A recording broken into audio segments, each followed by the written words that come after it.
নমস্কার বন্ধুরা। আহ, আজকে ডাবরে আমি একটা ট্রেড ইনিশিয়েট করেছিলাম আর্লি মর্নিং 9:25-এ। তো এখানে এর পেছনে কি রিজন ছিল ওটাই আজকে এক্সপ্লেন করব। এখানে আমি অলমোস্ট 1:3 ক্যাপচার করেছি। তো জ্যাকপট মুভি বলতে পারেন, কেননা বেসিক্যালি ইন্ট্রাডেতে আমরা 1:1, 1:1.5 এরকম রেগুলারলি ক্যাপচার করতে পারি। তো 1:3 খুবই একটা ভালো দিন থাকলে তাহলে তখনই পাওয়া যায় 1:3, 1:4। সো এই মুভটা আমি কি করে ক্যাপচার করলাম এবং এর পেছনের রিজন আজকে আমি এক্সপ্লেন করবো, কারণ আমি প্রত্যেক দিনই আমার প্রফিট আর ট্রেড কোথায় নিয়েছি, ট্রেডের ক্যান্ডেল আমি শো করি, কিন্তু তার রিজন বলি না। তো আপনাদের এটাও জানা উচিত যে ট্রেডটা নেওয়ার আগে আমাকে কত কিছু কনফার্মেশন নিতে হয়, তারপরে একটা ট্রেড আমি ইনিশিয়েট করি। এবং তাতে প্রফিট হোক বা লস হোক, যাই হোক আমি সেটাকে অ্যাকসেপ্ট করি। তো চলুন দেখে নিই যে এর পেছনে রিজন কি ছিল। এটা 15 মিনিটের চার্ট এখন দেখছি আমরা, ঠিক আছে।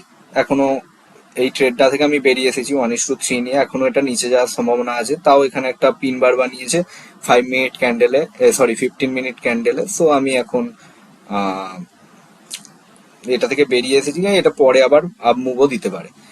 তো আমি একটুখানি বড় টাইম ফ্রেমে চলে যাব অ্যানালিসিসটা বোঝানোর জন্য। আমি 1 আওয়ারের টাইম ফ্রেম সিলেক্ট করছি।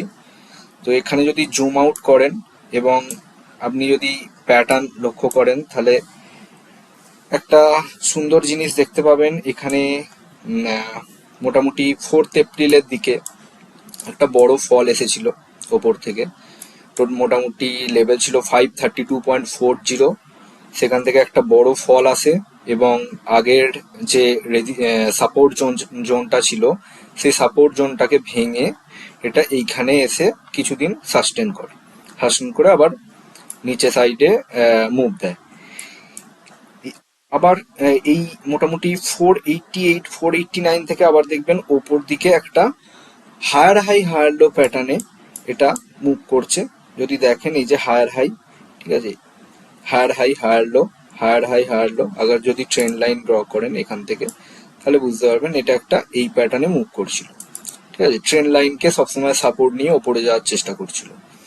কিন্তু লাস্ট ডে মানে 24 এপ্রিল আমি যদি দেখি, ক্যান্ডেল শুরু হয় এখানে এবং হায়ার হাই বানানোর কথা এখানে। যেহেতু এখানে একটা স্ট্রং মানে সাপোর্ট জোন ছিল, ঠিক আছে। সাপোর্ট জোনটা এই ক্যান্ডেল, এই 24 তারিখের কোনো ক্যান্ডেল ক্রস করতে পারেনি। হুম। তো সিম্পলি এখানে ক্যান্ডেল আমাদের পরিষ্কার বলে দিচ্ছে যে বায়ার্সরা অ্যাক্টিভ হয়েছিল, সেই বায়ার্সরা এইখানে প্রফিট বুকিং করে বেরিয়ে যাওয়ার চেষ্টা করছে। যেহেতু এইখানে ক্যান্ডেল প্রেসার দিতে পারছে না, বাইং প্রেসারটা নেই, সেই জন্য এই ক্যান্ডেলগুলো বলে দিচ্ছে যে এখানে বায়ার্স কিন্তু প্রফিট বুকিং করছে।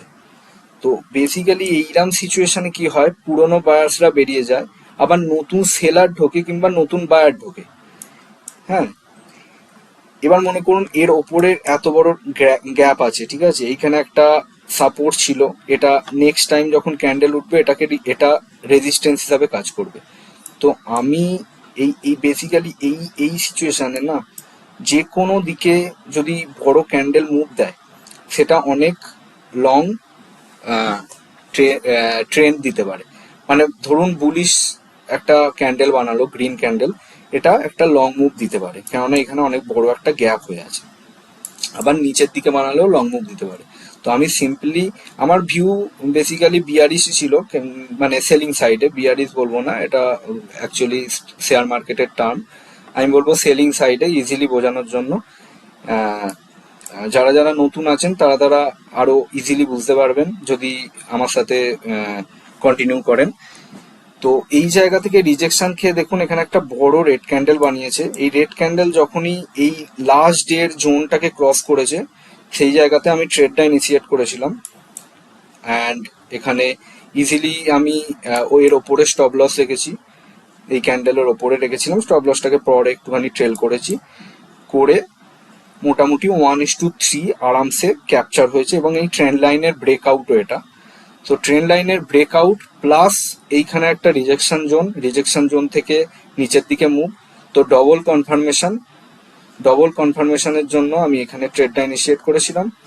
এত কিছু অ্যানালিসিস ব্যাকে ছিল, তারপরই আমি ট্রেড ইনিশিয়েট করতে পেরেছি। আদারওয়াইজ ট্রেড যদি আপনি এরকম নর্মালি 5 মিনিটের ক্যান্ডেল দেখে ট্রেড ইনিশিয়েট করেন, তাহলে কোনোদিনই কিন্তু প্রফিট পাবেন না। কেননা ব্যাকে মানুষ শুধু প্রফিটই দেখে, এর পেছনে যে কত লং অ্যানালিসিস থাকে, লাস্ট ডের পরিশ্রম থাকে, তার আগের দিনের মার্কেট কোন দিকে মুভ করতে পারে, কোন দিকে মুভ না করতে পারে, কোন কোন স্টক সিলেকশন, তো সবকিছুই এর সাথে ডিপেন্ড করে।